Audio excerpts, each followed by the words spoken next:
Oi, gente! Antes de assistir o vídeo, olha, inscreva-se no canal e também dê o seu like. Isso é muito importante para a gente, tá bom? Olha, curta bastante o nosso vídeo e que Deus abençoe você. Gênesis 27, nós vamos fazer a leitura dos versículos 30 a 40, porque ficamos um bom tempo sem ver o texto. Então nós vamos... Gênesis 27, de 30 a 40, nós vamos ler o texto, porque ficamos muito tempo sem olhar. E os irmãos devem se lembrar do que está acontecendo, da história que está acontecendo. Então diz assim, Gênesis 27, de 30 a 40. Fala assim: Mal acabara Isaque de abençoar a Jacó, tendo este saído da presença de Isaque, seu pai, chega Esaú, seu irmão, da sua caçada. E fez também ele uma comida saborosa, e trouxe a seu pai e lhe disse: Levanta-te, meu pai, e come da caça de teu filho, para que me abençoes. Perguntou-lhe Isaque, seu pai: Quem és tu? Sou Esaú, teu filho, o teu primogênito, respondeu. Então estremeceu Isaque de violenta comoção e disse: Quem é, pois, aquele que apanhou a caça e me trouxe? Eu comi de tudo antes que viesses, e o abençoei, e ele será abençoado. Como ouvisse Esaú tais palavras de seu pai, bradou com profundo amargor e lhe disse: Abençoa-me também a mim, meu pai. Respondeu-lhe o pai: Veio teu irmão astuciosamente e tomou a tua bênção. Disse Esaú: Não é com razão que se chama ele Jacó? Pois já 2 vezes me enganou, tirou-me o direito de primogenitura, e agora usurpa a bênção que era minha.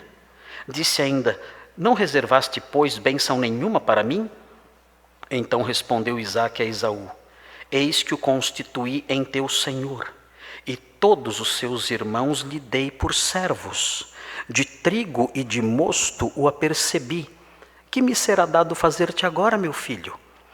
Disse Esaú a seu pai: Acaso tens uma única bênção, meu pai? Abençoa-me também a mim, meu pai. E levantando Esaú a voz, chorou. Então lhe respondeu Isaque, seu pai: Longe dos lugares férteis da terra será a tua habitação, e sem orvalho que cai do alto. Viverás da tua espada, e servirás a teu irmão. Quando, porém, te libertares, sacudirás o seu jugo da tua cerviz.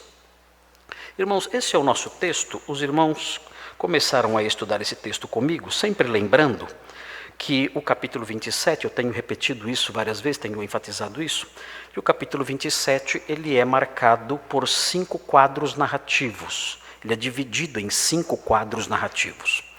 E cada um desses quadros narrativos, cada um dos 5, é integrado por um diálogo extremamente importante no desenrolar da história. Nós estudamos o primeiro quadro narrativo nos versículos 1 a 4. Os versículos 1 a 4, nós colocamos um nome no quadro narrativo. O nome foi: Isaque pede para Esaú se preparar para a bênção. E estudamos os versículos 1 a 4, o primeiro quadro narrativo do capítulo 27. O segundo quadro narrativo é: Rebeca convence Jacó a roubar a bênção. E estudamos esse segundo quadro narrativo nos versículos 5 a 17. Foi o segundo quadro narrativo, gastamos algumas semanas estudando o segundo quadro narrativo. Depois passamos para o terceiro quadro narrativo no capítulo 27. O terceiro quadro narrativo, dos versículos 18 a 29, é um longo quadro narrativo, estudamos sob o título Jacó engana Isaque, seu pai. É um ponto alto no capítulo 27. Jacó engana Isaque, seu pai.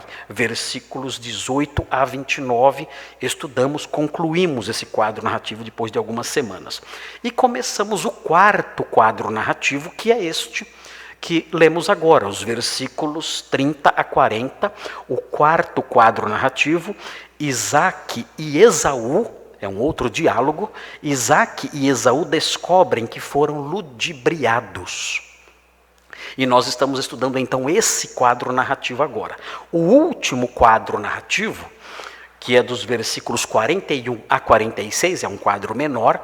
O último quadro narrativo apresenta Rebeca, o nome é: Rebeca cria um plano para livrar Jacó de Esaú. Aí seria o último quadro narrativo, e aí nós concluímos o capítulo 27. Mas estamos no quarto quadro narrativo, temos caminhado.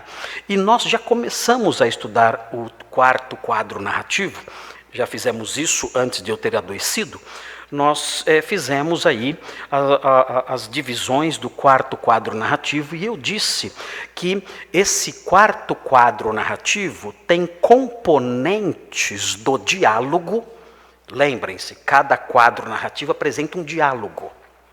E o quarto quadro narrativo apresenta componentes desse diálogo, do diálogo do quarto quadro narrativo, que se alternam em duplas. E nós vimos então a primeira dupla desses componentes. Nós estudamos os versículos 30 a 33, no último sermão que fizemos. Nos versículos 30 a 33, nós vimos uma dupla de elementos presentes no diálogo.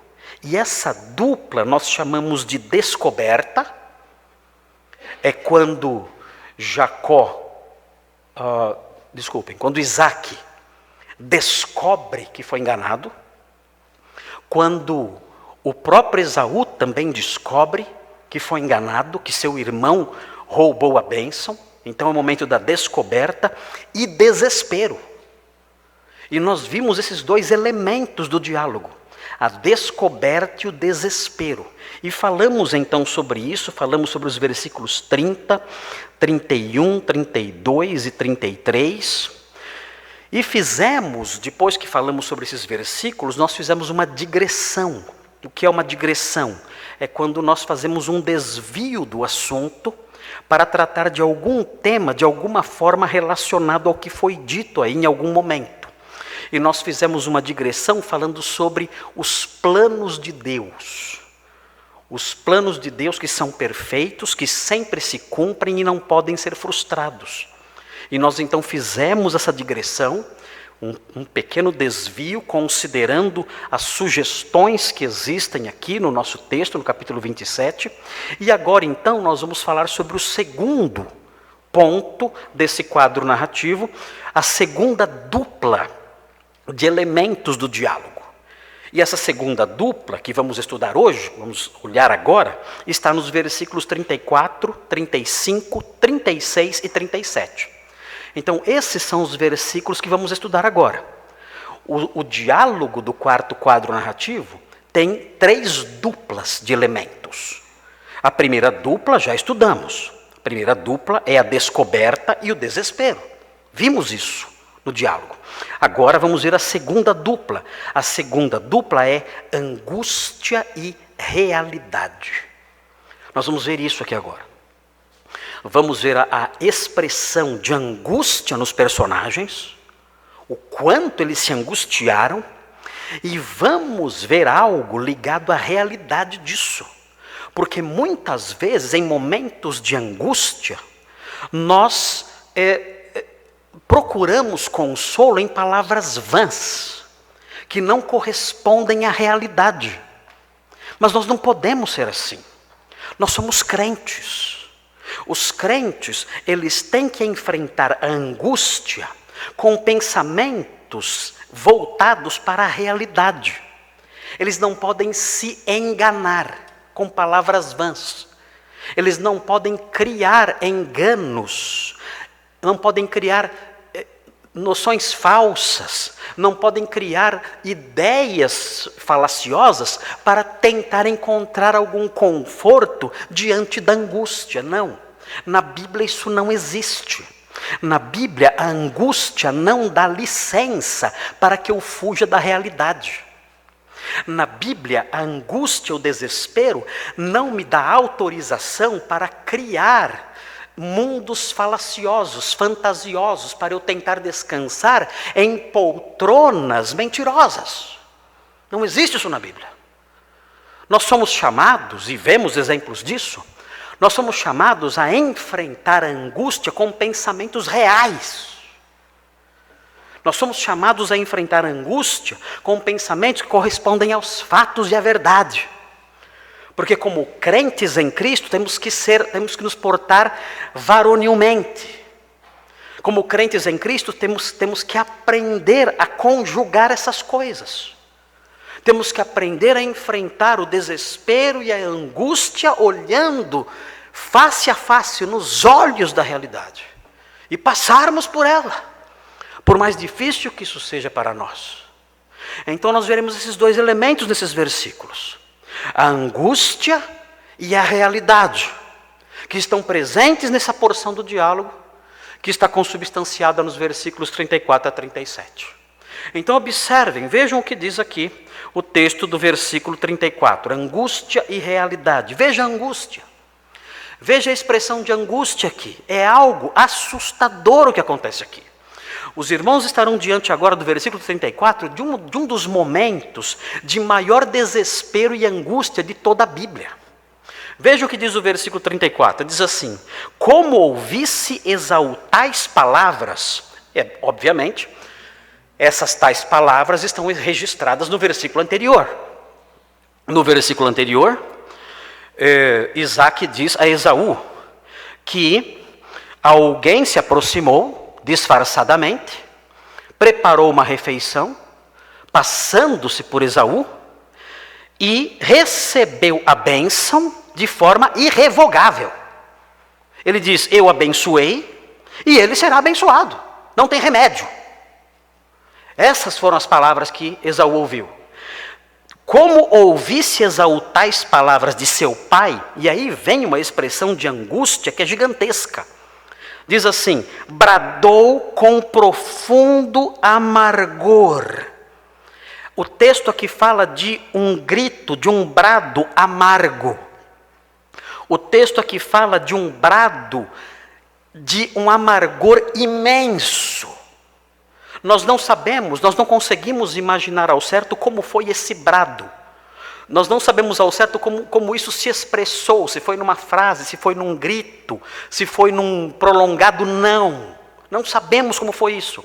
Mas nós podemos ter uma ideia disso quando nós encontramos a mesma expressão numa outra ocasião no Pentateuco, do mesmo autor Moisés. Quando nós olhamos, por exemplo, para Êxodo 11:6, os irmãos podem ter alguma noção do que foi esse brado, do que estava envolvido em termos de emoção nesse brado que foi enunciado, que foi produzido por Esaú quando ele ouviu essa notícia. Vejam o que diz Êxodo 11:6, veja o que diz o texto. Êxodo 11:6, diz assim, vejam, notem, o texto aqui, colocando os irmãos diante aqui do contexto de Êxodo 11. Aqui existe o anúncio da 10ª praga no Egito, que seria a morte dos primogênitos. Seria a praga mais terrível, a praga que faria com que Faraó libertasse o povo, ou deixasse o povo ir. Pelo menos naquele momento. E agora vejam o que diz o texto aqui acerca disso. O texto diz assim, o Senhor diz assim: haverá grande clamor em toda a terra do Egito. É a expressão que aparece ali, descrevendo exatamente o que Esaú fez. Grande clamor, um clamor amargo. É um clamor de alguém que perdeu o filho primogênito. É um grito, é um desespero gigantesco, é uma manifestação verbal de loucura, pânico, angústia. E o texto fala também no capítulo 12, do mesmo livro do Êxodo, veja no capítulo 12, versículo 30, ele diz assim, 11:30, diz assim: levantou-se Faraó de noite, depois que a praga atingiu o Egito, a 10ª praga atingiu o Egito, e os primogênitos morreram. Ele diz: levantou-se Faraó de noite, ele, todos os seus oficiais e todos os egípcios, e fez-se, note, fez-se grande clamor no Egito. Imaginem, é um clamor de perda, de morte, de luto, pois não havia casa em que não houvesse morto. É disso que estamos falando aqui. Esse momento na vida de Esaú certamente foi um dos piores momentos que ele viveu. Quando o texto diz, no versículo 34, que ele bradou com profundo amargor, isso reflete um sentimento de angústia difícil de descrever. E ele então, no seu desespero, ele implora por algo que é impossível. No seu desespero, ele faz uma súplica que não tem como ser atendida. Veja o que ele diz no momento do seu desespero. Ele para de pensar. Ele não está raciocinando. Ele não está usando o raciocínio lógico, normal. Ele finge não entender o que está acontecendo. Ele não aceita a realidade. Ele diz: abençoa-me também a mim, meu Pai. Não há como isso acontecer. É um pedido inócuo, sem sentido. A bênção foi dada. E é impossível cancelar essa bênção. É impossível transferir essa bênção agora para Esaú. É uma bênção irrevogável e intransferível. E ele sabe disso. Mas no seu desespero e no meio do seu clamor, ele fala: abençoa-me também a mim. Essa é a angústia. Esse é o desespero. Agora vejam. Versículo 35. Veja que a alternância vem a realidade. É a angústia e a realidade. Diz o versículo 35. Respondeu-lhe o pai: veio teu irmão. Antes, ele havia dito: quem é, pois, aquele que apanhou a caça e matrou-se? Ele diz no versículo 33. Na verdade, ele sabia quem era. Ele diz no 33, quem apanhou a caça e matrou-se, e fez com que eu comesse e abençoasse? Ele faz essa pergunta, mas ele sabe quem foi. E aqui no versículo 35, ele mostra que sabe quem foi. Ele diz: veio teu irmão, astuciosamente, e tomou a tua bênção. Ele está dizendo: a bênção era tua. Eu queria que os seus descendentes dominassem as nações. Eu queria que os seus descendentes dominassem os descendentes dos seus irmãos. Era isso que eu queria. A bênção era tua. Mas ele veio astuciosamente, se aproveitando da minha cegueira, eu não podia enxergar. Ele se aproveitou da minha cegueira, da minha condição, e tomou a bênção que era tua. É curioso, porque nós vemos que na sequência da história, se os irmãos virarem as páginas da Bíblia mais uma ou duas vezes, chegarão no capítulo 29, e vão ver que Jacó depois tomou do próprio remédio. Mesminho remédio.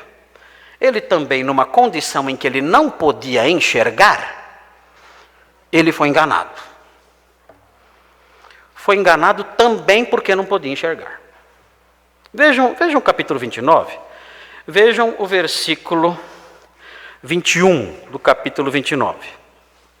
O texto fala, os irmãos conhecem a história, o texto fala que Jacó tinha fugido para Harã, onde ele se escondeu na casa de seu tio Labão.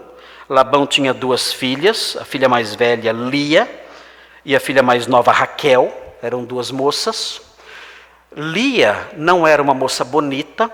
O texto fala nas traduções, a tradução usada é que ela tinha os olhos baços.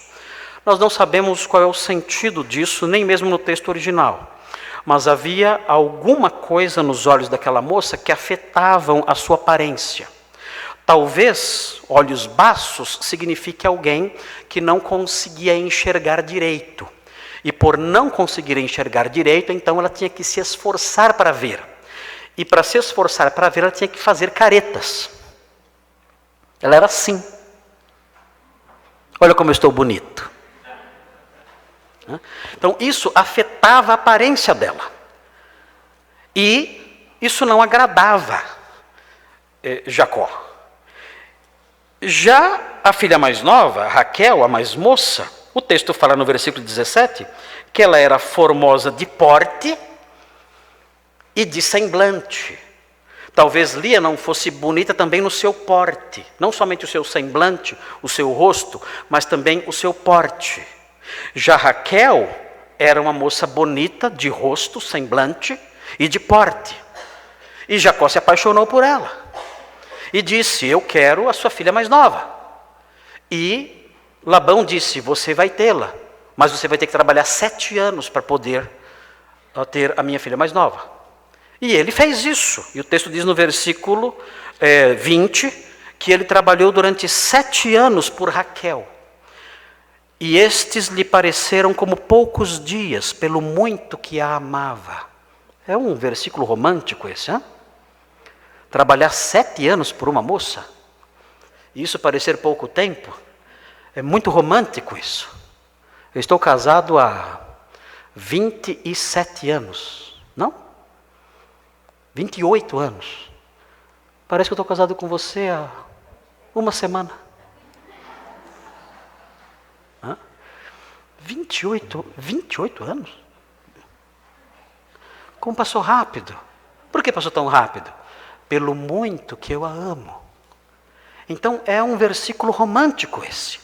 E ele trabalhou 7 anos por ela. Tem até a poesia de Luís Vaz de Camões, não é?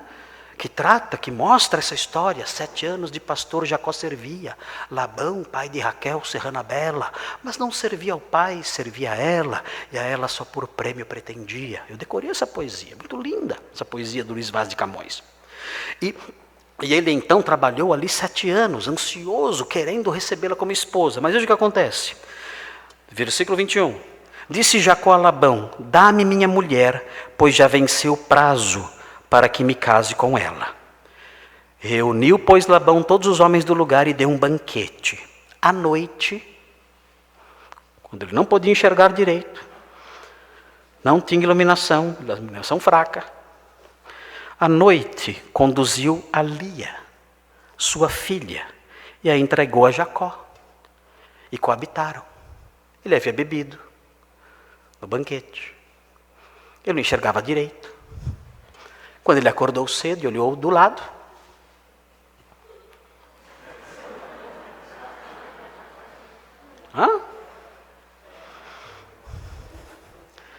bebeu do mesmo remédio. Você enganou alguém que não podia ver. Chegou sua vez.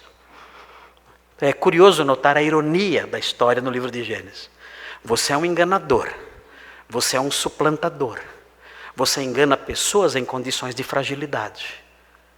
Você explora as pessoas em condições de fragilidade. Chegou a sua vez agora. É interessante notar isso na história de Gênesis. O modo como o Senhor vai trabalhando e fazendo essas coisas. Mas enfim, o fato é que Jacó realmente agiu assim. Nós não questionamos isso de forma nenhuma. Ele agiu astuciosamente, diz o versículo 35, ele agiu astuciosamente e tomou a bênção que era de Esaú. Se não fosse assim, o que aconteceria? Quem herdaria a bênção seriam os edomitas, não seriam os israelitas. A bênção de dominar as nações por meio de um reino futuro, como nós cremos. Nós sabemos que um dia o Senhor reinará sobre toda a terra. Nós sabemos que um dia o Senhor governará de Sião virá o libertador, e ele regerá as nações com um cetro de ferro, e governará todos os povos, e pisará sobre os seus inimigos, colocando-os como estrado dos seus pés. Nós sabemos dessas coisas, e sabemos que ele governará sobre Israel e sobre todas as nações para sempre, graças a essa bênção que Isaac transmitiu a Jacó, ainda que sendo enganado, porque esse era o plano de Deus, à luz do capítulo 25, que o oráculo do capítulo 25 dizia: o mais velho servirá ao mais moço. Se não fosse assim, se esse não fosse o plano de Deus, quem seria no futuro? A quem estaria reservada a escatologia no sentido do domínio das nações? Isso estaria reservado para os idumeus, os edomitas. Quem são essas pessoas? Os idumeus. No Novo Testamento, idumeus. No Antigo Testamento, os edomitas. Tem um mapa aí que eu pedi para...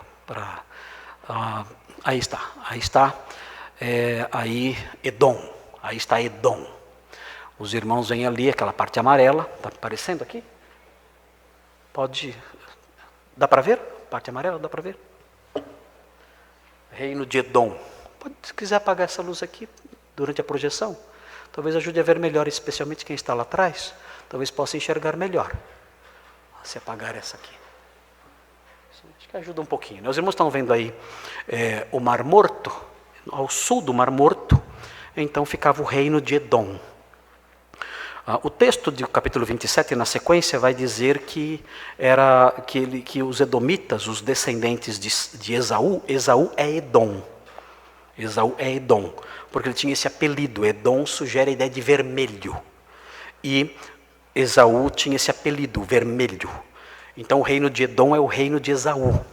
E esse reino se estabeleceu aí, no sul do Mar Morto, onde hoje é a Jordânia, um pedaço, abrange um pedaço do que hoje é a Jordânia. Agora, é claro, são esses os descendentes de Esaú, aqueles que receberam como bênção, praticamente uma maldição que nós vemos aqui. É difícil fazermos essas relações étnicas, porque com o passar dos séculos há muita miscigenação, há muitas misturas, é difícil você traçar uma linha reta, direta até Esaú. Mas, grosso modo, seriam os árabes, idumeus, habitantes da atual Jordânia, do sul da Jordânia, que seriam os descendentes de Edom. A rigor seria isso. Agora, é claro, temos que observar essas realidades ligadas aí a toda essa miscigenação aí entre os povos ao longo de milênios. Temos que levar isso em conta. Mas o desejo de Isaac é que os árabes idumeus, os árabes edomitas, fossem os herdeiros da bênção de Abraão. Esse era o desejo dele, mas esse não era o plano de Deus, como nós já estudamos no sermão passado. Então isso não aconteceu. Vamos seguir aí no versículo 36. Eu coloquei uma fotografia também ali. Os irmãos veem. Não é essa fotografia. Pode seguir em frente, mais uma. Eu acho que é mais um pouquinho, mais uma. Essa fotografia, essa gravura é da cidade de Petra. Para os irmãos terem uma ideia de quão seco era o reino de Edom. O texto bíblico fala que os edomitas iriam habitar num lugar seco, sem orvalho que cai do alto, numa terra que não era fértil. Essa é a cidade de Petra.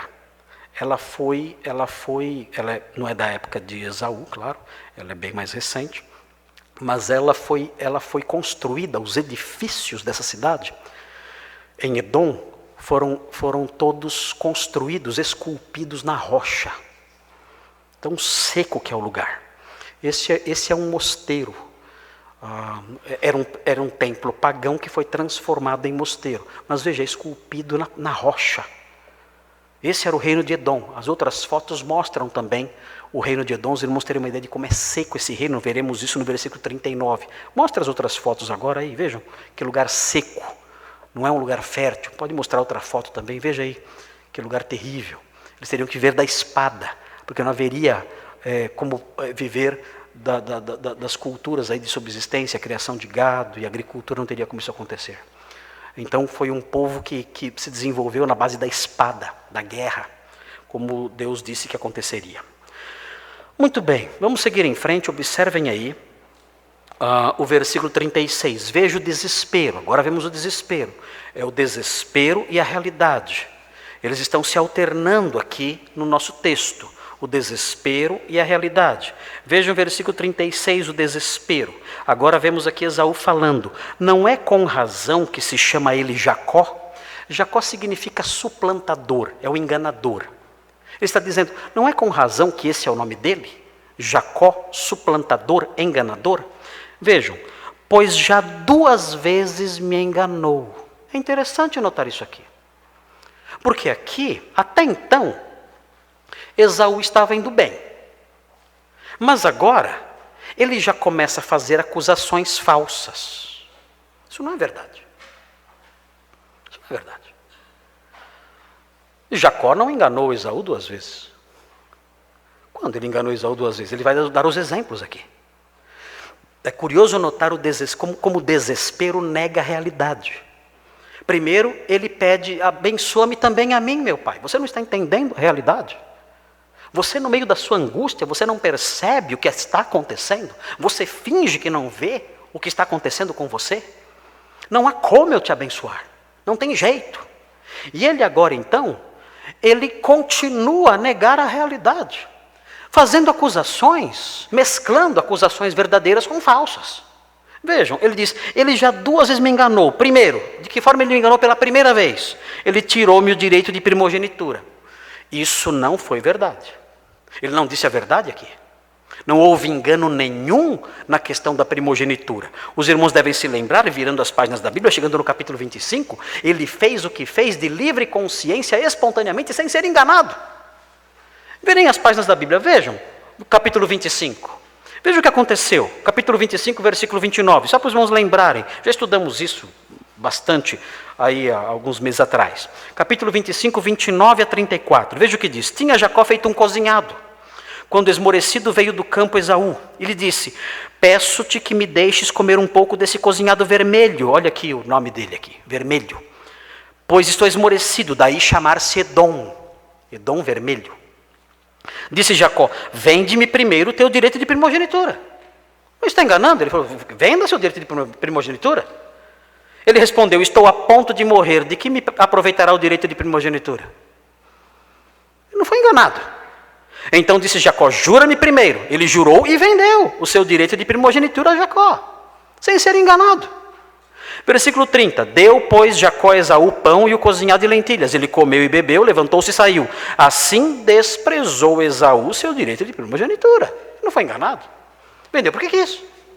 Mas ele nega a realidade. Ele quer fazer acusações, ele está desesperado. Ele não enfrenta a realidade de frente. E o texto diz, além disso, além dele me enganar, tirando-me o direito de primogenitura, que era mentira, não houve engano nenhum, ele agora usurpa a bênção que era minha. Aí sim. Nisso ele estava certo. Nisso Jacó agiu com astúcia, com engano, e realmente usurpou e roubou a bênção. Nisso ele estava certo. Aí alguém pode dizer o seguinte, mas pastor, alguns irmãos já até me procuraram no final de alguns sermões para perguntar isso. Mas pastor, o direito de primogenitura que ele vendeu não envolvia a bênção? Se ele vendeu o direito de primogenitura, automaticamente ele vendeu a bênção. Parece que isso não era necessariamente assim. Parece que naqueles dias, os indícios que nós temos em algumas porções da Bíblia e outras porções dos costumes da época, parece que era perfeitamente possível você vender o seu direito de primogenitura, isso gerando efeitos patrimoniais e sociais dentro da família, mas o direito de conceder a bênção era algo reservado ao pai. O pai detinha o direito de dar a bênção de primogenitura a quem ele quisesse. Se o pai quisesse dar a bênção de primogenitura ao segundo filho, ele dava. Então o fato de, parece que o fato de Jacó ter comprado o direito de primogenitura não envolvia necessariamente o direito de receber a bênção de primogênito. Porque o direito de dar a bênção do primogênito permanecia dependendo da vontade do pai. O pai não era obrigado a falar, agora não posso mais abençoar esse, tem que abençoar aquele porque ele vendeu o seu direito. O pai continuava detendo o direito de dar a bênção a quem ele quisesse, independente das negociações entre os filhos. E parece que isso é verdade, primeiro por quê? Porque Esaú divide as duas coisas. Ele fala, ele me enganou 2 vezes, ele divide as coisas. Ele separa as duas coisas. Ele tirou o meu direito de primogenitura e agora roubou a bênção. Ele separa, ele não conecta uma coisa a outra. E existe um episódio em Gênesis que é interessante também. No finalzinho de Gênesis, capítulo 48, tem um episódio curioso, que mostra essa realidade de que o direito de dar a bênção do primogênito persistia, era detido pelo pai, independentemente da vontade dos filhos. Vejam o que diz o capítulo 48, finalzinho de Gênesis. São os costumes da época, e nós temos dificuldades porque está muito longe no tempo. Então nós temos indícios apenas dessas coisas. E nós colhemos esses indícios e tentamos formar a nossa visão dos costumes daqueles dias. Mas parece que aqui nós temos uma evidência de que a concessão do direito de primogênito realmente era algo que o pai detinha, independente de qualquer outra coisa.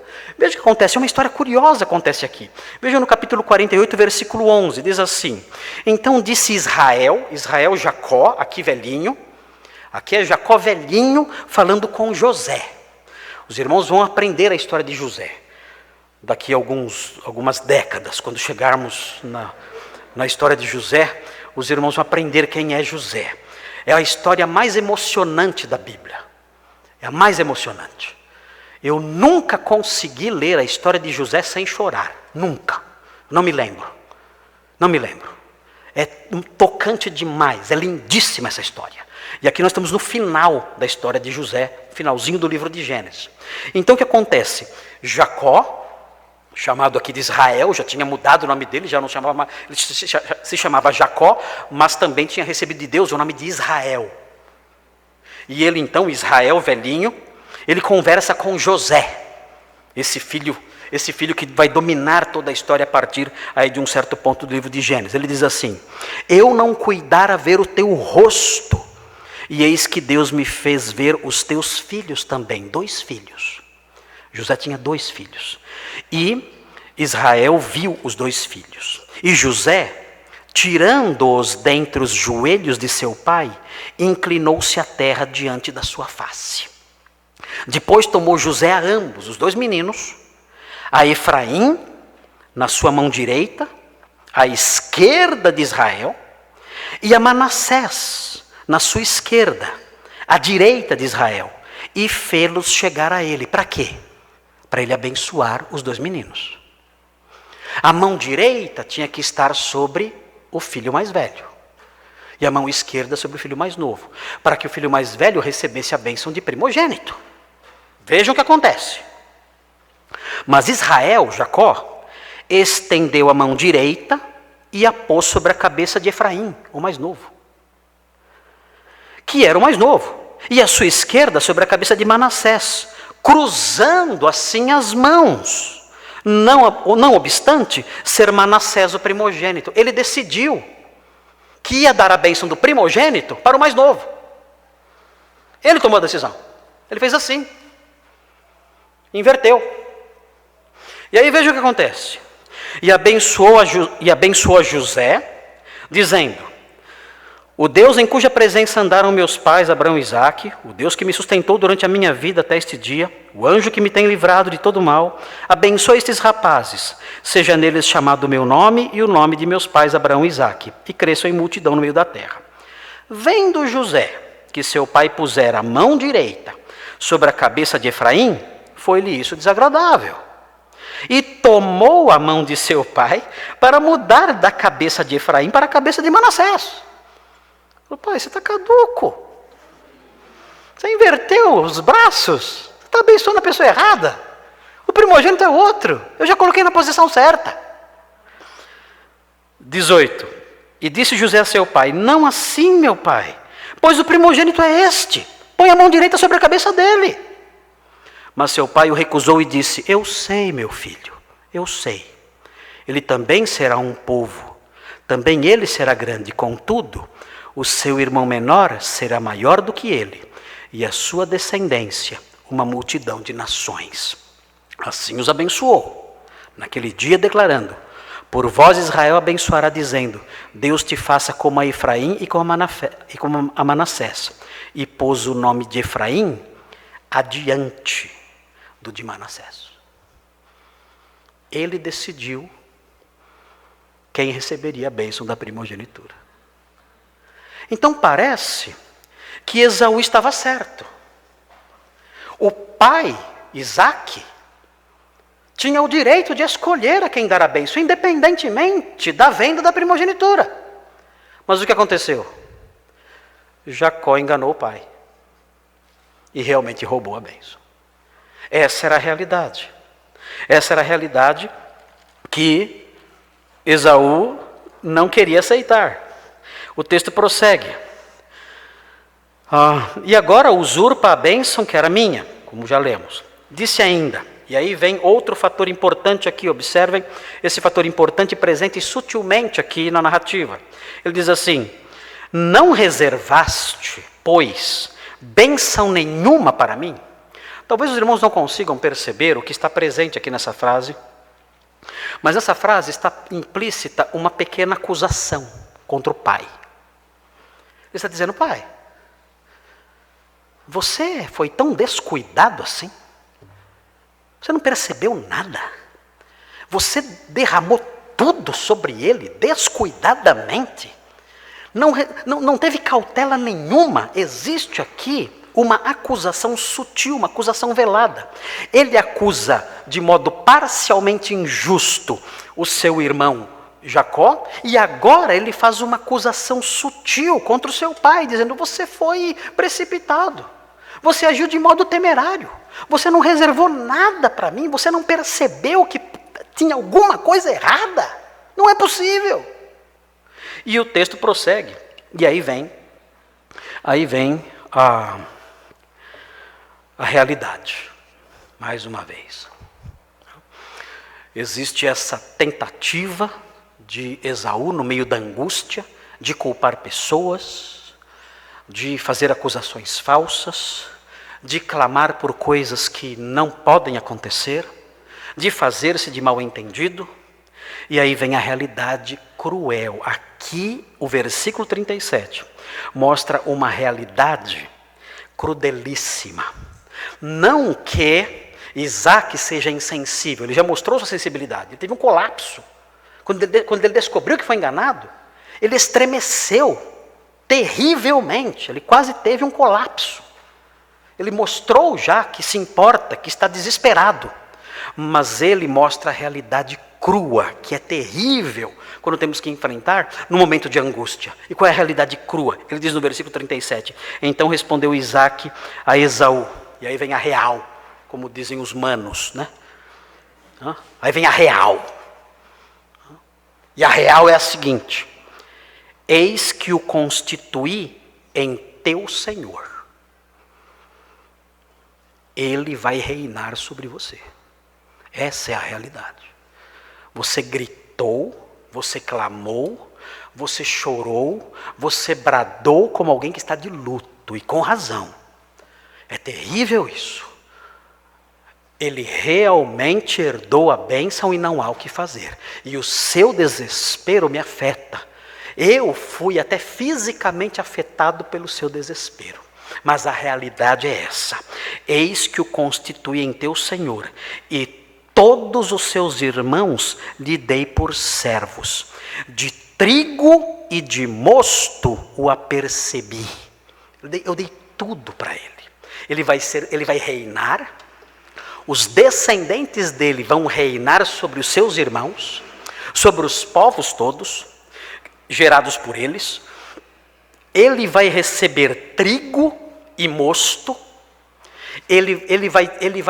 Os seus descendentes serão grandes produtores de terra, terão grãos, gado, água, tudo, vinho, trigo, tudo. Tudo eu dei para ele, tudo. Você vai herdar pedras. Você vai herdar um terreno seco, montanhoso, seco, de pedra. Não há nada sobre você, não há nada para você. Que me será dado fazer-te agora, meu filho? Pergunta retórica. O que eu posso fazer por você? Resposta? Nada. É a realidade. Angústia, realidade. Assim é a palavra de Deus. Assim é a história da salvação. Assim é de textos assim que brotam realidades teológicas. A angústia do homem não dá licença para a negação da realidade. Eu não posso criar ilusões para me sentar numa poltrona imaginária e tentar descansar nela, negando aquilo que é verdadeiro. Por mais angustiosa que seja a situação. E a Bíblia nos ensina isso. Isso não significa falta de sensibilidade, de forma alguma. Esaú sofreu, o seu pai, vendo o seu sofrimento, sofreu também, não está sendo insensível. Não está dando de ombros, não, já vimos o sofrimento do pai. Mas ele não permite que a angústia lhe dê licença para que a realidade seja negada. E assim são os crentes. Os crentes são assim. Os crentes não inventam poltronas imaginárias. Os crentes passam por angústias terríveis muitas vezes. Dores que apertam o coração. Mas eles não se sentem no direito de inventar doutrinas, de inventar ideias, de criar ilusões para tentar descansar num consolo imaginário. Nós somos crentes e a palavra de Deus nos ensina a enfrentar a angústia com os olhos abertos, com dor no coração, com olhos abertos e molhados, mas olhando a realidade de frente, sabendo o Senhor está por trás dessas coisas. O Senhor é o autor daquele oráculo do capítulo 25. O Senhor está trabalhando na história. O Senhor está fazendo desenvolver aí a história da redenção através dessas coisas todas. O Senhor está trabalhando em seu povo, está desdobrando os seus planos, está fazendo os seus planos caminharem, realizando todas essas coisas, trazendo angústia sim, mas usando essas angústias todas para fazer com que o seu plano caminhe, para fazer com que a sua obra caminhe, para quem sabe fazer um pastor mau se tornar um pastor melhor, para quem sabe fazer uma igreja má se tornar uma igreja melhor. O fato é que, diante da angústia toda, esse pastor, essa igreja, esse irmão, esse crente, essa ovelha tem que olhar de frente para a realidade, sabendo o que ela realmente é, e buscar na verdade o seu consolo, mesmo que essa verdade muitas vezes não produza tanto consolo assim. Porque se ela não produz consolo, pelo menos maturidade, forças e caráter ela há de produzir. Na Bíblia, nós temos uma outra história de angústia e realidade. Uma história curtinha. Eu vou compartilhar com vocês. Tem alguns minutinhos ainda. A história os irmãos conhecem. Essa história está em Lucas 16. Vejam a angústia e a realidade. Como isso tem sido negado. Como isso tem sido, como a angústia tem produzido mentiras para que as pessoas descansem em poltronas imaginárias. Vejam Lucas 16. Uns conhecem a história, uma história famosa, a história do rico e Lázaro. Os irmãos conhecem a história muito bem. Nós sempre nos deparamos, sempre lemos essa história, sempre ouvimos falar. Vejam o que diz. Observem, vejam a angústia e a realidade. A diferença é que essa angústia, essa realidade, ela se aproxima mais das coisas que temos vivenciado ultimamente. Diante de tantas mortes, diante de tantos ímpios partindo desta vida, e tantos justos partindo desta vida, como temos ouvido palavras de consolo vazias, como temos ouvido palavras de consolo que brotam da boca das pessoas sem o menor fundamento. Pessoas que diante da angústia não enfrentam a realidade, criam noções tolas, vazias, para tentar se consolar. E uma parábola como essa mostra realidades em face da angústia que nos incomodam, mas que nos tornam crentes melhores, responsáveis, maduros e corajosos, proclamando o que é verdadeiro, em vez de dizermos coisas tolas que só ajudam os homens a se afundarem cada vez mais no erro e na perdição. Veja o que diz. Ora, havia certo homem rico, que se vestia de púrpura e de linho finíssimo, e que todos os dias se regalava esplendidamente. Não é pecado ser rico.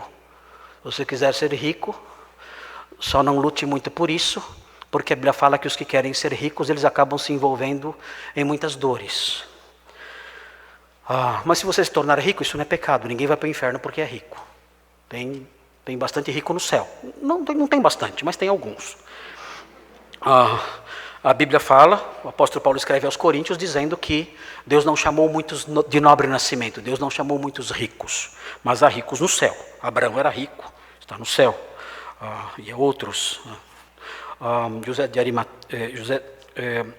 Nicodemos talvez fosse um homem muito bem de vida também, está no céu. E José de Arimateia, estou confundindo, desculpem. Mas o homem comprou o túmulo de Jesus, esqueci o nome dele. Acertei o nome do rico? Então está no céu também. Né? Tem até um ladrão no céu. José de Arimateia, ok, desculpe. Ok, estou falando, você tem que ser um pastor melhor. Esqueci o nome, confundi os nomes. Mas, ok, mas vejam, ninguém vai para o inferno porque é rico. O problema aqui é outro. Esse rico foi para o inferno porque ele não tinha fé no Deus da aliança. Antes da morte de Cristo, a salvação sempre foi pela fé, sempre. Nunca ninguém foi salvo pelas obras ou pela condição social. Nunca. As pessoas sempre foram salvas pela fé. Nessa época, quando Cristo ainda não havia morrido e ressuscitado, ainda não tinha realizado ainda sua obra redentora na cruz do Calvário, as pessoas eram salvas pela fé no Deus da aliança, no Deus que havia prometido a redenção. Esse rico não cria nesse Deus, não cria no Deus da aliança. Era um incrédulo, por isso ele foi para o inferno. Mas incrédulos são ricos, muitas vezes. E ele, na sua incredulidade, ele aproveitava do seu dinheiro ali para viver esplendidamente, desprezando as coisas de Deus. O texto não fica explicando por que ele estava perdido ou não. Mas considerando a teologia do Antigo Testamento e do Novo Testamento, nós aprendemos que a única razão pela qual ele se perdeu foi a falta de fé no Deus da aliança. Salvação sempre foi pela fé. Se ele foi para o inferno, é porque não tinha fé no Deus da aliança. Havia também certo mendigo, chamado Lázaro, coberto de chagas, que jazia à porta daquele. E desejava alimentar-se das migalhas que caíam da mesa do rico. E até os cães vinham lamber-lhe as úlceras. Aconteceu morrer o mendigo e ser levado pelos anjos para o seio de Abraão. Morreu também o rico e foi sepultado. Aqui a teologia da prosperidade recebe um golpe na jugular. Que quem é salvo aqui é o pobre. O homem de fé aqui é o mendigo.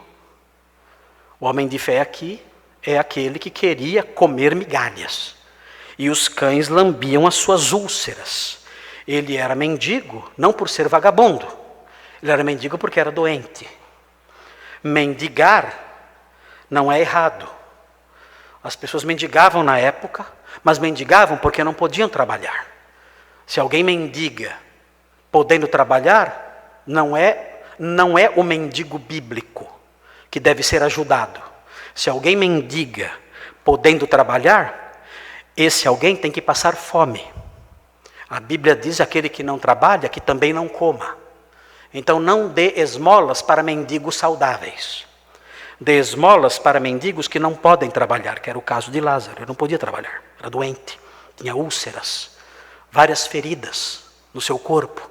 Não tinha condições de pegar numa enxada, de andar, de trabalhar, de viver normalmente. O seu único meio de subsistência eram as esmolas. Mas era um crente, ele cria no Deus da aliança. E passava por aquela miséria toda. Mas cria no Deus da aliança. E ao morrer, por crer no Deus da aliança, foi salvo pela fé. E o texto prossegue. Aconteceu morrer o mendigo e ser levado pelos anjos para o seio de Abraão. Morreu também o rico e foi sepultado. Esse versículo mostra um contraste entre os dois. Há duas comitivas aqui. A primeira comitiva é uma comitiva angélica, levando a alma do pobre para o céu. A segunda comitiva é uma comitiva fúnebre.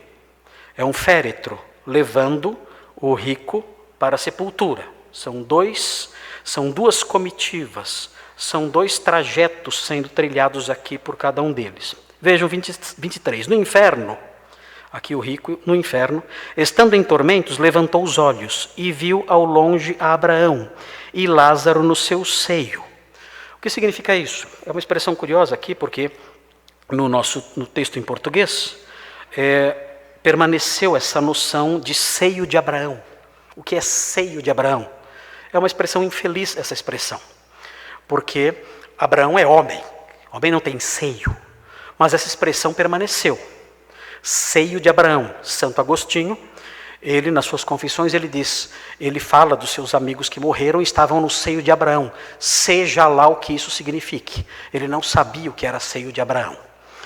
É muito simples entender o que é seio de Abraão, é o peito de Abraão, peito. Isso é seio de Abraão, o peito. Por quê? Porque as pessoas na época, quando participavam de um banquete, eu já expliquei isso para os irmãos aqui em umas outras ocasiões, as pessoas participavam de um banquete deitadas de bruço, com uma mesa no meio.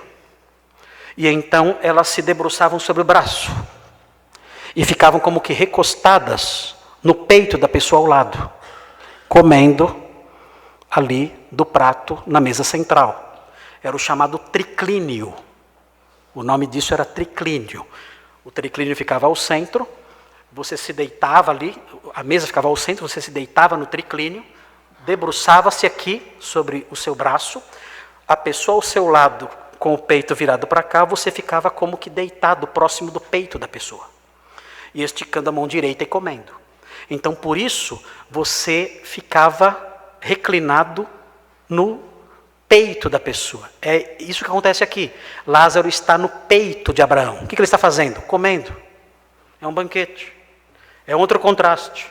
Antes, quem estava comendo? O rico. Agora, quem está comendo? Lázaro. Antes, quem queria comer? Lázaro. Agora, quem quer comer? O rico. Antes, quem queria uma migalha? Lázaro. Agora, quem quer uma gota d'água? O rico. São dois banquetes diferentes. Os irmãos se lembram que um dos discípulos estava recostado no peito de Jesus durante a ceia?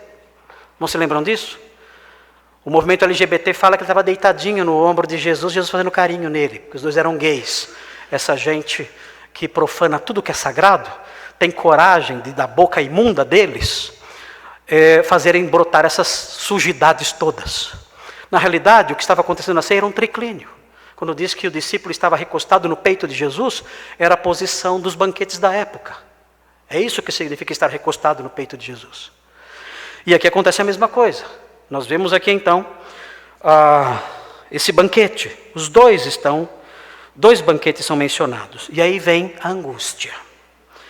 Então, clamando, disse, aqui o rico dizendo, Pai Abraão, tem misericórdia de mim, é angústia. E manda Lázaro que molhe em água a ponta do dedo e me refresque a língua, porque estou atormentado nesta chama. É angústia. E aí vem a realidade. Ah, queridos,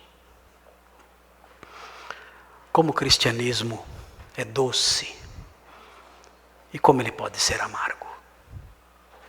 Que tristeza isso. Que horrível que vem agora. Mas é a realidade em face da angústia. E a realidade em face da angústia mostra que não há esperança de alívio para os que morrem perdidos. Meu Deus, meu Deus, meu Deus. Como podemos silenciar diante disso? A angústia é clara. Precisamos de uma resposta que nos traga algum conforto. E o que temos é uma realidade que não traz conforto nenhum. Vejam o que o texto diz. Disse, porém, Abraão, filho, lembra-te de que recebeste os teus bens em tua vida, e Lázaro igualmente os males. Agora, porém, aqui ele está consolado, tu em tormentos. E além de tudo está posto um grande abismo entre nós e vós, de sorte que os que querem passar daqui para vós outros não podem, e nem querem, nem os de lá passar para nós. Ainda que alguém queira sair daqui para ajudar vocês aí, isso não é possível. Não há como isso acontecer. E se vocês quiserem sair daí para buscar ajuda aqui, isso não é possível. É como um abismo. Se você cair num abismo, não é como se dar uma pirueta e voltar para trás. Não há como aliviar isso. Não existe purgatório. Não existe a poltrona ilusória, fantasiosa do purgatório. Isso não existe. Se você partir desta vida perdido, não há esperança de alívio para você. Não há como. O momento é agora. O momento de encontrar a salvação é agora. Se você não for salvo agora, não haverá oportunidade depois. Essa é a realidade. Em face da angústia que é gerada no coração das pessoas que perdem entes queridos, que partem desta vida sem Cristo. Nós nos deparamos com uma angústia assim. Mas nós não podemos nos enganar. Não podemos dizer, ele partiu para a eternidade sem Cristo. Mas, não. Nós não descansamos em poltronas ilusórias. A grande realidade é essa, ele partiu sem Cristo. Não há esperança para ele. Não há como ele sair dessa condição. O tempo de arrependimento e salvação passou. E quem são essas pessoas? Quem são as pessoas perdidas? O apóstolo Paulo fala delas. Vejam o retrato delas. Irmãos, dobrem seus joelhos. Orem pelos seus parentes. Orem pelos seus amigos. Porque se eles partirem desta vida sem salvação, não há palavras que possam consolar a angústia de ninguém em face da realidade de que fala a parábola. Vejam o que diz 1 Coríntios 6, é terrível isso. Eu tenho amigos, eu conheço pessoas nessas condições, tenho parentes nessas condições, vocês têm também. Veja o que diz o texto, é um retrato dos perdidos. Veja o que diz, talvez seus filhos, seus pais, seus parentes, seu cônjuge, não sei. Veja o que diz o texto, 1 Coríntios 6. No capítulo 9 é um retrato dos perdidos. Não é uma lista exaustiva, mas é uma lista que mostra quem são os herdeiros desse terrível sofrimento. E não há palavras que possamos pronunciar que possam trazer algum consolo caso eles partam desta vida sem Cristo. Veja o que diz o texto, versículo 9. Ou não sabeis que os injustos não herdarão o reino de Deus? A pergunta retórica. Nós sabemos sim. Os injustos não herdarão o reino de Deus. Não há como mudar essa realidade. Por mais que queiramos inventar uma soteriologia mais cor-de-rosa, mais bonitinha. E a sequência que vem agora vai qualificar quem são os injustos que não herdarão o reino de Deus.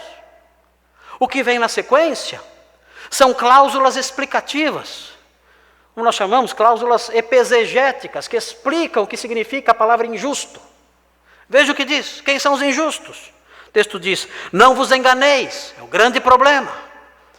Os homens se enganam, as pessoas se enganam, o mundo se engana, o mundo diz coisas mentirosas, se enganando, dizendo que essas pessoas não estão perdidas, dizendo que essas pessoas estão bem.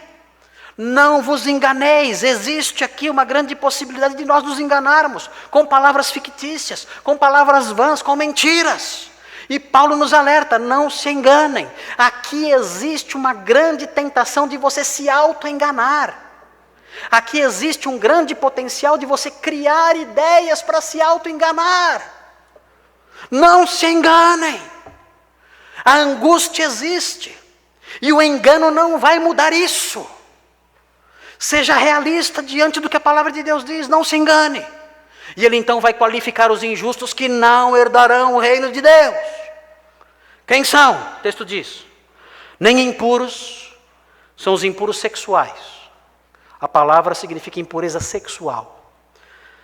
Se você é uma pessoa impura do ponto de vista sexual, você não vai herdar o reino de Deus. Não se engane. Não se engane.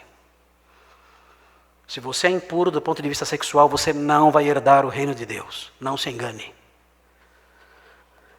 Nem idólatras, não se engane. Se você se curva diante de imagens, se você tem ali as suas estátuas preferidas, se você as serve sob a desculpa de mudança de vocabulário, eu não adoro, eu venero. Se você faz essas coisas, esses joguinhos de palavras, para tentar mascarar a sua idolatria, lembre-se disso. Você é um idólatra, você não vai herdar o reino de Deus. Você não vai herdar, você é injusto. O texto prossegue. Nem adúlteros, se você é casado e tem relações com outra mulher. Se você é casada, tem relações com outro homem. Se você vive relações adulterinas. Se você tem contato sexual com pessoas comprometidas maritalmente, você é um adúltero. Você não vai herdar o reino dos céus. Os adúlteros não herdarão o reino dos céus. Não vos enganeis. O texto prossegue. Nem efeminados. Não importa o que digam. Essa é a realidade. Os efeminados não herdarão o reino de Deus. Alguém pode perguntar, quem são os efeminados? A palavra que aparece aqui, a palavra que literalmente significa alguém macio. É o homossexual passivo. É o homossexual que atua numa relação com alguém do mesmo sexo. Ele atua como se fosse mulher. Esse é o homossexual que é mencionado aqui, o efeminado, como é mencionado aqui, a palavra malakos. Malakos, de acordo com a literatura grega clássica e o uso da palavra grega nos diversos documentos da época, significa isso. Um homem delicado, não necessariamente delicado no sentido do seu jeito, mas um homem que ocupa o lugar da parte delicada da relação. Ele ocupa o lugar da mulher. Ele age como uma mulher na relação sexual com alguém do mesmo sexo. É o que nós chamamos de homossexual passivo. O texto diz que essas pessoas não herdarão o reino dos céus. Não vos enganeis. Igrejas, LGBTs, pastores trans, essas coisas todas, a palavra de Deus é clara como o dia. Não se enganem. Essas pessoas não herdarão o reino de Deus.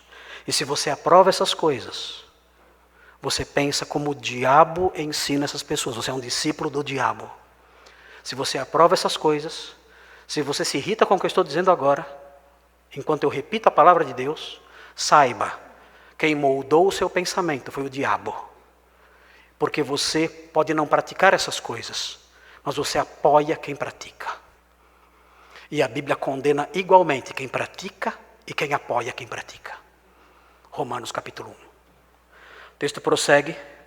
Nem sodomitas. Aqui a palavra é uma palavra diferente. A palavra sodomita é o arsenokoitai. Arsenokoites. O que é o arsenokoites? Arsenokoites. É o homossexual que na relação homossexual faz o papel de homem. Esse é o arsenokoites. Ele faz o papel de homem na relação homossexual. É o homossexual ativo. O texto aqui diz que essa pessoa, esse homem, esse moço, ele não herdará o reino dos céus. Não vos enganeis. Isso não é homofobia, isso é teologia bíblica. Isso é doutrina cristã. Isso é soteriologia paulina. Nós não temos ódio dos homossexuais, não temos ódio dessas pessoas, não queremos feri-las, machucá-las, queremos alertá-las. Essas pessoas têm que saber que elas, juntamente com os impuros de todo tipo, na área sexual, junto com os idólatras e com os adúlteros, elas, juntas, elas não herdarão o reino dos céus. Nós não estamos dizendo aqui que os homossexuais vão para o inferno e os outros que vivem de outra forma não irão. É um pecado mais brando, não. Estão todos na lista. Todos estão na mesma lista. Todos na mesma lista. Se você é um idólatra, você está no mesmo nível de homossexual. Ativo ou passivo. Se você é um impuro sexualmente, com a sua noiva, com a sua namorada, você está no mesmo nível de homossexual ativo ou passivo aos olhos de Deus. Se você é um adúltero, que seja hétero, você está no mesmo nível do homossexual aos olhos de Deus, ativo ou passivo. Uma diferença na lista. A lista coloca igual a todos. O texto prossegue. Nem ladrões. Se você subtrai o que não é seu, você não herdará o reino dos céus. Nem avarentos. Aqui são as pessoas que trabalham intensamente para obter mais do que aquilo que é direito deles. Eles querem mais do que é o direito deles. Eles têm o direito deles, mas eles invadem o direito dos outros, para arrancar o que é o direito dos outros para si. Esses são os avarentos. Presentes aqui, mencionados aqui. Não herdarão o reino dos céus. O texto prossegue. Nem bêbados. Os bêbados estão no mesmo nível dos impuros, dos idólatras, dos adúlteros, dos efeminados, dos sodomitas, dos ladrões, dos avarentos, estão no mesmo nível. Eles não herdarão o reino de Deus. Irmãos, isso é palavra de Deus.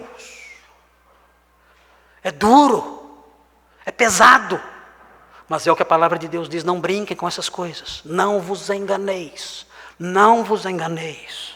O texto prossegue. Nem maldizentes. Maldizentes são caluniadores. Não é o fofoqueiro. Fofoca é pecado. Claro. Mas aqui é um pecado mais grave. São caluniadores. Pessoas que atribuem crimes, condutas horrendas às outras pessoas que são inocentes. São caluniadores. Não herdarão o reino dos céus. Nem roubadores. Quem são os roubadores? É diferente do ladrão. O roubador é o saqueador. É a pessoa que invade propriedades para roubar, para saquear. Nós vemos isso no Brasil muito. Esses movimentos aí que invadem fazendas, roubam, pilham, quebram propriedades públicas e privadas, saqueiam lojas. São saqueadores. Não herdarão o reino de Deus. Essa é a realidade. A angústia do rico, a angústia irremediável do rico, que clamava por uma gota d'água, recairá sobre todas essas pessoas. Essa é a realidade, nua e crua, é a angústia. E aqui está a realidade. Não há esperança para quem vive assim. A única saída está no versículo 11. Tais fostes alguns de vós. O quê? Tais fostes alguns de vós. Alguns de vocês da igreja de Corinto foram tudo isso aqui. Mas o que aconteceu? O texto diz, mas vós vos lavastes. Que coisa, isso é demais. Isso é demais, né? Vocês estavam sujos, podres, imundos. Mas vós vos lavastes, mas fostes santificados, mas fostes justificados. Como? Pela pessoa, aqui o nome é a pessoa. Pela pessoa do Senhor Jesus Cristo e pelo Espírito do nosso Deus. Vocês eram tudo isso. Vocês estavam caminhando o destino do rico. Vocês estavam caminhando a senda do rico. O rumo, a sede infindável, a sede insaciável. Mas, um dia, vocês conheceram a pessoa de Cristo e o Espírito do nosso Deus. E vocês foram lavados, santificados e justificados. Vocês eram tudo isso. Vocês eram dessa lista de homens perdidos que não herdariam o reino de Deus. Mas um dia algo mudou em vocês. E vocês foram salvos. Não vos enganeis. Se você não experimentar o versículo 11. Se você não experimentar o versículo 11. você experimentará o 9 e o 10. Não vos enganeis. Realidade. Realidade. Que precederá a angústia, sem palavras ilusórias de consolo. Perfaça hoje em sua vida o versículo 11. Hoje, Senhor, lava-me, santifica-me, justifica-me, socorro. Lava-me, em nome de Jesus. Lava-me pela ação do seu Espírito, lava-me. Livra-me. Livra-me dos versículos 9 e 10. Dá-me a bênção do versículo 11. Lava-me hoje, para que eu não experimente a angústia do rico perdido. Vamos orar.